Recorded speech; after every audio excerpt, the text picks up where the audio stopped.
afternoon, ladies and gentlemen. So thank you to the Royal Castle Foundation and BTOG for inviting me to come and share with you some of my highlights from ASCO 2019. So as Jason's talk showed, there was interesting data presented in the neoadjuvant setting. My talk is going to focus my disclosures, no conflicts of interest. So my talk's going to look at some interesting posters that I saw in the poster hall. I'm then going to touch on novel approaches to chemoradiotherapy in stage 3 non-small cell lung cancer. So we're going to look at 3 abstracts that were presented. I'm then going to summarize those abstracts in the context of stage 3 disease. We're then going to look at, there was actually a nice area where they showed where trials are heading, and I thought it'd be useful to actually look at which direction we're going in, possibly for ASCO 2022, perhaps, when they report. And finally, it wouldn't be a talk on radiotherapy in lung cancer if there wasn't a bit of stereotactic radiotherapy thrown in as well. So this was the only study that I could really see that featured that, okay? So probably the first bit of information that I found most enlightening, and to give you an idea of the size of the ASCO conference hall, is that when I got home, the magic of wearable watches these days that collect bioinformation is that I actually walked 21 miles during the ASCO conference. You wouldn't think so, though. So, interesting posters. So I'm going to touch on 3 posters, poster board 291, 8526, and 8530. Hopefully you'll see a common theme in these 3 different posters. So I think probably the most interesting poster I saw first was the update on the Pacific overall survival. So they presented in poster form the 3-year overall survival for those patients treated in the Pacific study. So what was the Pacific study? Let's recap. So the Pacific trial was a global randomized phase 3 trial which recruited patients with inoperable stage 3 lung cancer. They were randomized to receive concurrent chemoradiotherapy, so definitive concurrent chemoradiotherapy, followed by either adjuvant durvalumab or placebo. And you can see from the study design that the co-primary endpoints were overall survival, progression-free survival, and then multiple other secondary endpoints as well. Patients were stratified into the study, age at randomization, sex, smoking history, but please note there was no stratification for PD-L1 expression. So it allowed patients, all comers, with PD-L1 positive, negative, or unknown status. And they were randomized 2-to-1 into the study arm, and patients were required, after they completed their chemoradiotherapy, to show no signs of progression, and they had to start their adjuvant immunotherapy within 42 days. Just briefly, if we look back at the Pacific study, the arms of both of the randomizations were equally balanced. The key eligibility criteria, as you would expect, these were patients with locally advanced unresectable disease. They had to receive at least 2 cycles of concurrent platinum-based chemotherapy. They had to be good performance status, life expectancy of over 12 weeks, and if they'd been exposed to prior immunotherapy, they weren't eligible, and as you would expect, other typical exclusion criteria. So this was the data that was presented last year, and you can see at 2 years, the separation is quite marked in regards to the patients who received the adjuvant durvalumab had a higher overall survival percentage at 2 years in the intention to treat population. So with a hazard ratio of 0.68, this was practice changing, and I'm pleased to say has led to the ability for us here in the UK, in NHS England at least, to offer our patients now adjuvant durvalumab. But let's go back to what I was talking about. So the updated overall survival, so this is now the 3-year, and you can see that the curves remain separated. And in fact, if you look at the percentage of alive, it's now 57% at 36 months, which personally, and I hope you all agree, is a new a new landmark setting really for patients with unresectable stage 3 disease receiving chemoradiotherapy. We truly are pushing the bar higher for this patient group, which is great. So, my next poster, and apologies for the wonkiness, I found very interesting. So having just read through the Pacific overall survival data, bearing in mind that patients in the Pacific study were not stratified on PD-L1 expression, and in fact, in the UK now, unlike our American cousins, we require patients to be PD-L1 positive to be able to access adjuvant durvalumab. The reason that I found this particular poster interesting is because the scientific rationale behind the use of adjuvant immunotherapy is that chemoradiotherapy, or in particular radiotherapy, is believed to upregulate PD-L1 expression. So this Japanese group had essentially taken patients who had paired samples of tissue from prior chemoradiotherapy and patients who had tissue prior to chemotherapy alone. And what they did is they treated patients either with modalities, and then they resected the tumor and they analyzed the PD-L1 expression after they'd received those two treatment modalities. And what was very interesting, the author's conclusion, is that PD-L1 expression was significantly upregulated in those patients who received chemoradiotherapy. And when they looked at the patients who received chemotherapy alone, they did not see that upregulation. And that was independent of the patient's initial PD-L1 expression. So to me, it seems to offer evidence towards the scientific rationale behind why we want to give patients adjuvant immunotherapy following concurrent chemoradiotherapy. So, my third interesting poster. So this was looking at adjuvant or consolidative single-agent nivolumab versus consolidative nivolumab plus ipilimumab. So as we know, adjuvant durvalumab is an anti-PD-L1 drug. We also have anti-CTLA-4 drugs available, which we commonly use in the management of metastatic melanoma. So the rationale behind this particular study is to determine whether adding an anti-CTLA-4 to your PD-L1, in this case nivolumab, improves outcome in patients who've received concurrent chemoradiotherapy. So if we go into a little bit more detail on this particular study, this was in patients with unresectable stage 3A or stage 3B disease, and essentially this initial poster presentation was looking at the first 10 patients treated in each arm of the study. And it was looking at toxicity, because we know that when you add a CTLA-4 drug combination and you give that to your patients, we do typically see increased immune-related adverse events. So, patients in the BT-CRC Lund 16081 study was a multi-center study.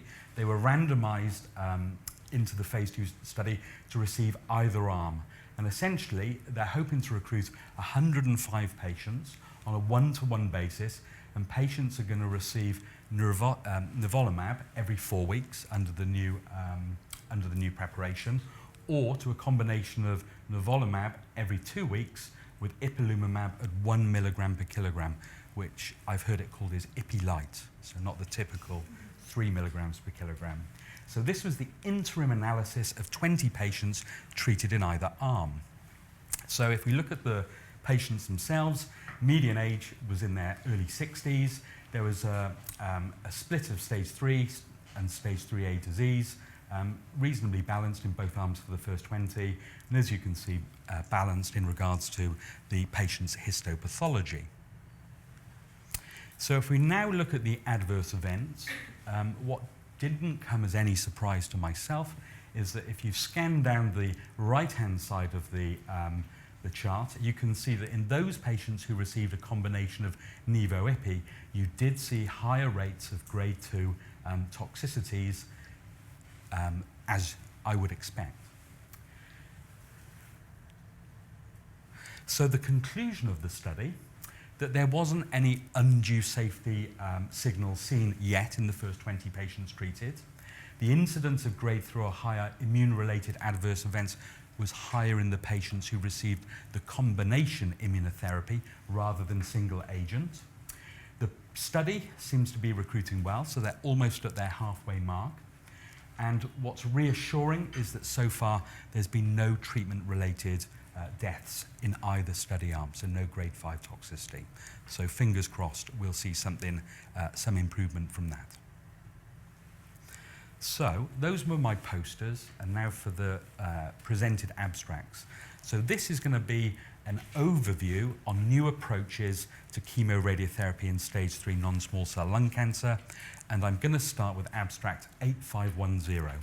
So this is a study looking at potentially the benefits of adding veliparib in combination with chemoradiotherapy plus carbotaxol plus radiation in patients with stage 3 non-small cell lung cancer.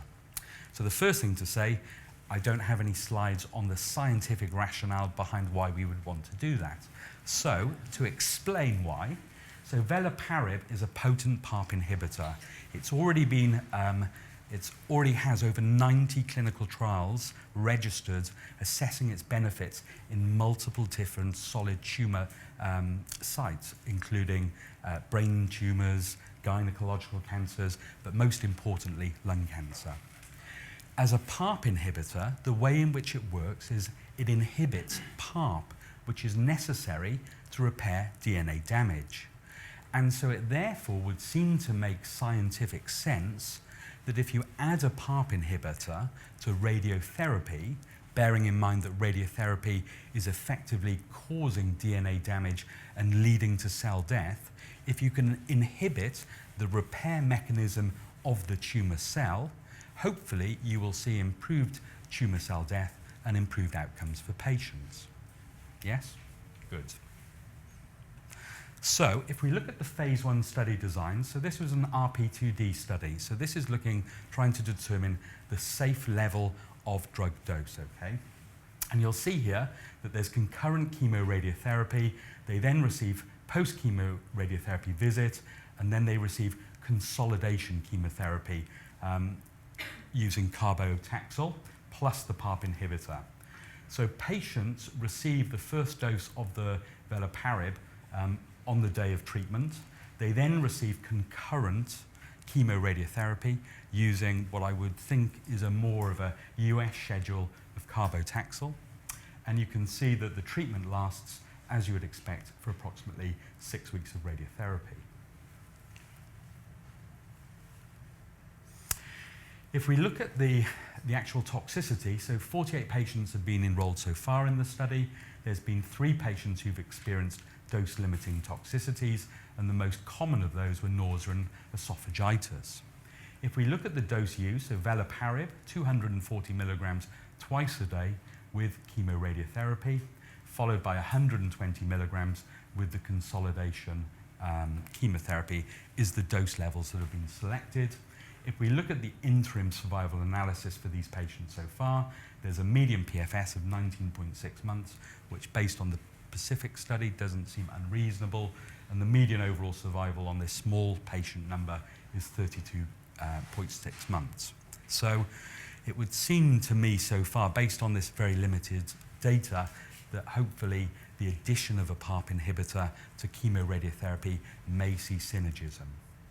What I think is also important to consider is on my last posters, I told you about the use of durvalumab post-chemoradiotherapy as a new standard of care. You'll notice in this particular study design that there was no adjuvant immunotherapy given. So obviously, that is a question that needs to be raised because PARP inhibitors, impairment of DNA repair, leads to increased mutagenesis, which may also lead to improved immune response when you add immunotherapy to these patients. But perhaps that's a question for another study to answer. So abstract 8511. So Jason, in his past talk, talked about the use of neoadjuvant immunotherapy. Well, now my next two abstracts are going to touch on concurrent immunotherapy. So I think when pre-Pacific, there was felt to be a lot of concern about the potential toxicity of radiotherapy combined with immunotherapy concurrently, that fear of pneumonitis. So these two studies are going to examine whether that fear exists. So the first one is a prospective phase 1 study, multi-institutional, using the PD-L1 blockade agent pembrolizumab during concurrent chemoradiotherapy for our stage 3 unresectable non-small cell lung cancer patients. If we look at the study design, so again, this is trying to determine the optimal schedule and dosing of pembrolizumab. So they had 5 arms. They started essentially using a 200 milligram Q3 adjuvantly after chemoradiotherapy. So they set the starting point similar to what we see using adjuvant immunotherapy now. And essentially, they then moved the immunotherapy back, providing the toxicity experienced by patients was seen to be acceptable. So, as I said, multi-center, 3x3 trial design, stage 3 non-small cell lung cancer, to evaluate the optimal timing and dosing of immunotherapy with concurrent chemorad, and again using carbotaxol as their concurrent chemotherapy, and using a 60 gray in 2 gray per fraction fractionation schedule, which again is internationally considered sound. So the pembrolizumab is continued for up to 18 doses, so essentially that 12-month period of immunotherapy treatment, and dose-limiting toxicities were defined as grade 4 or greater pneumonitis within 1 cycle. And you can see here that approximately 24 to 30 subjects were recruited, and patients moved through the different arms and were monitored for safety and toxicities. If we look at the results, so 23 subjects have been enrolled so far since August 2016 and November of last year. Slightly older than in the last study, so 69 years median age, a larger proportion of patients with stage 3B disease. What's interesting is no dose-limiting toxicities on completion of the 5th regimen, which is the concurrent standard dose, and grade 3 immune-related adverse events occurred in 4 patients, so about 18%. So just keep that number in mind. 2 patients expired before receiving pembrolizumab, but there was no further data that I could find in regards to that. And if you look at the Kaplan-Meier curves, median PFS was about 20.3 months, bearing in mind low numbers of patients.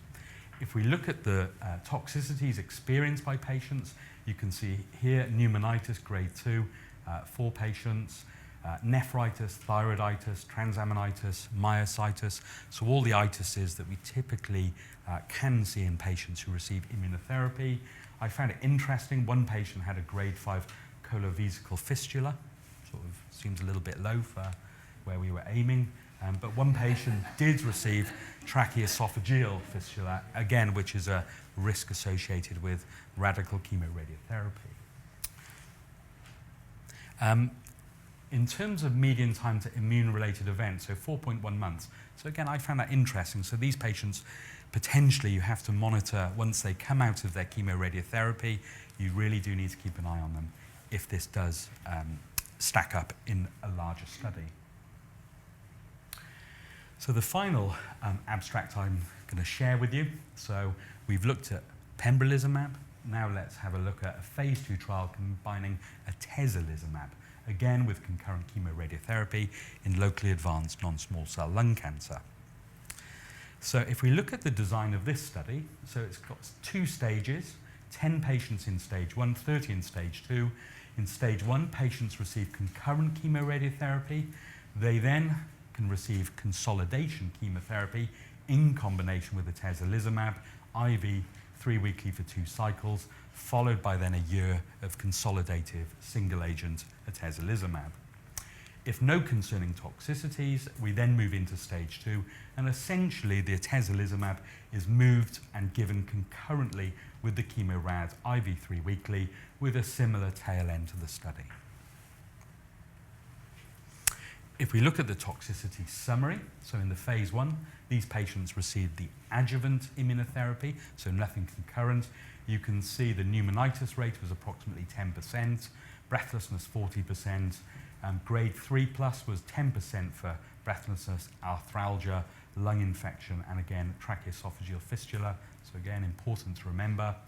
If we look on this side though, these are the patients who received the concurrent atezolizumab with their chemoradiotherapy, and you can see that approximately 20% of patients had grade 3, and if we think back, it was 18% in the last abstract, so kind of similar.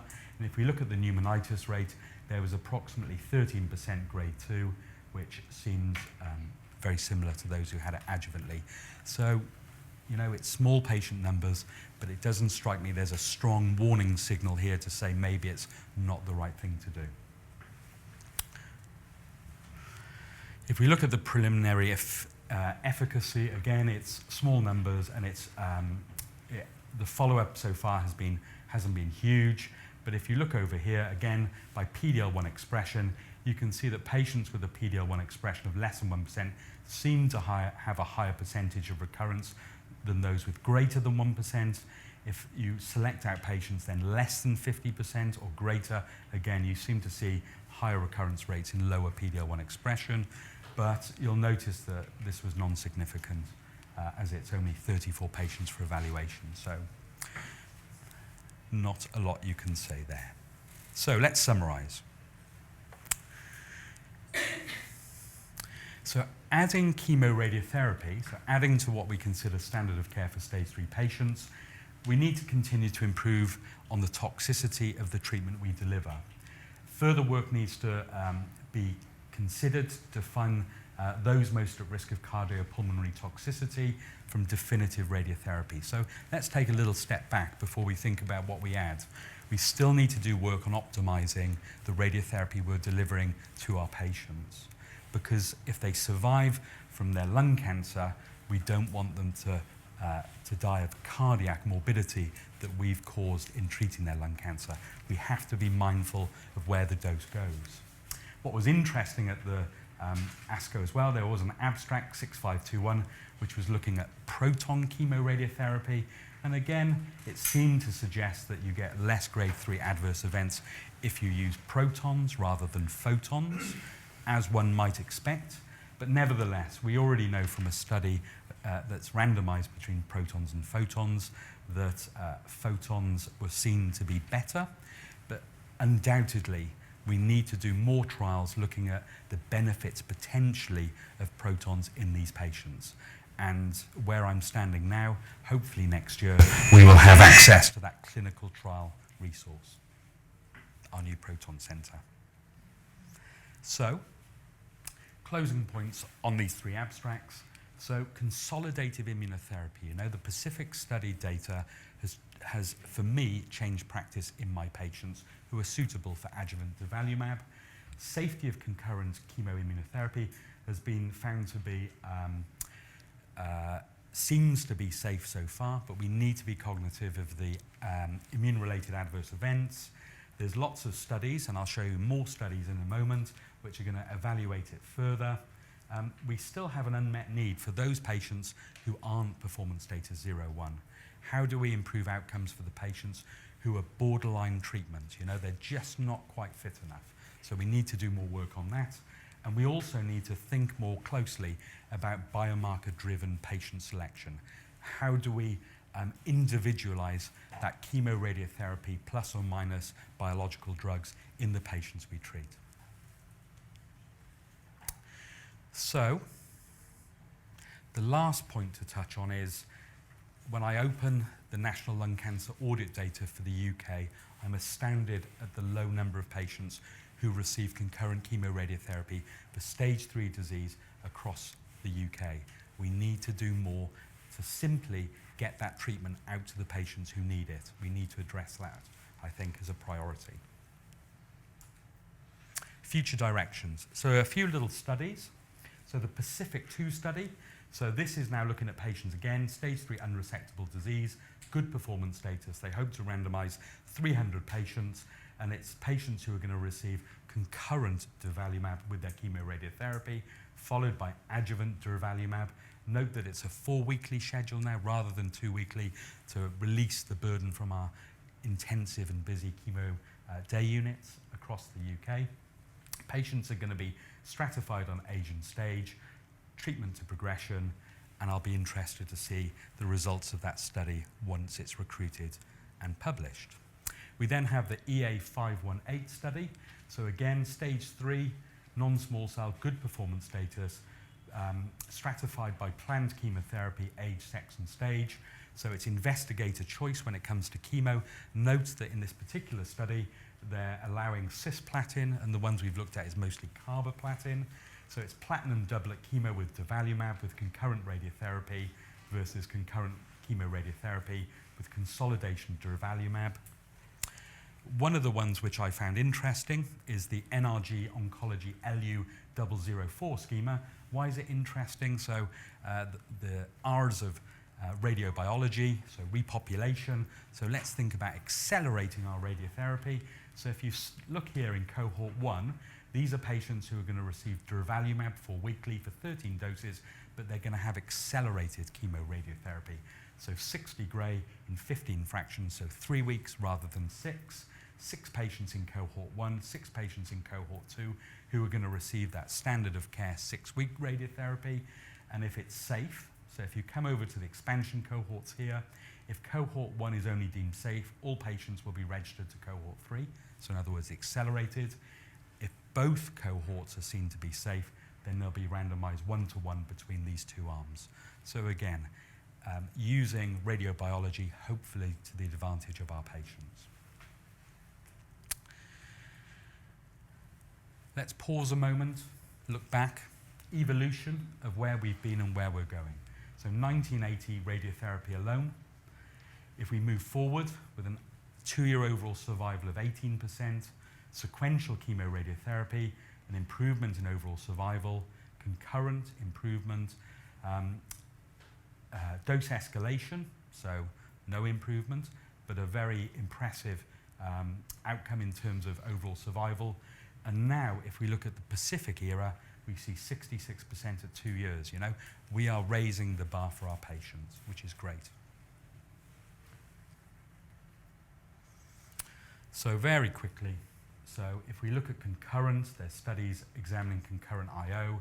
There are biomarker selection studies, radiotherapy techniques, so acceleration, for instance, chemoradiotherapy drug combo. So I'm really excited as a clinical oncologist who likes and tries to treat patients with chemoradiotherapy that there's so many exciting advances on the horizon for our patients. Finally, let's talk quickly about stereotactic body radiotherapy. So this was, interestingly, patients with advanced small cell lung cancer who received stereotactic radiotherapy with either durvalumab or durvalumab plus tremelimumab. So essentially, if we think about the problem we face with patients with small cell lung cancer, their survival, even with the addition of atezolizumab, although that's the first improvement we've seen in 20 years, it's still pretty poor. Sadly, what more can you say? So the question is, if you look back at standard of care in relapsed disease, you know, best supportive care, 14 weeks. And we know that when you examine agents in small cell lung cancer, you don't often see a positive trial, if ever. The question, therefore, is, does radiation combo come to the rescue? So if you add stereotactic radiotherapy to your immune combination drug, do you see an enhanced immune response? So patients were randomized to either combo immunotherapy, so tremelimumab is AstraZeneca's CTLA-4 drug, and of course their PD-L1 drug, durvalumab, and they received stereotactic radiotherapy to a lesion, 9 gray in 3 fractions. Why do that? Well, again, the rationale is that radiation helps to improve immune response, as we've touched on earlier. But if we think about immunotherapy alone briefly in small cell lung cancer, if you look at the studies that have already been conducted using Nivo, Ipi-Light and Nivo, Ipi 3 mg and Nivo, It's all, if I have to say, very modest before progression-free survival, overall survival. So not really much improvement, if any. So now if we look at the addition of stereotactic radiotherapy, the sad thing to say is that it didn't show any significant improvement. What it did perhaps do is see a slight improvement in progression, but perhaps that's because that lesion that was treated didn't grow, and yet all the other bits did. So why not? Well, perhaps there's things that cause radiation resistance, so in other words, immunosuppression. So when you give radiotherapy, there is the possibility that by irradiating tumours, you do give off signals that restrict immune response as well. So unfortunately, when it comes to stereotactic radiotherapy and IO in small cell, I think we need to have a better understanding of optimal treatment mechanisms, better understanding of what we're trying to achieve with the radiotherapy. We need to do more preclinical work, have a better understanding of the radiobiology and the tumor response, and of course, the microenvironment around the tumor. And the real solution, smoking cessation. Thank you.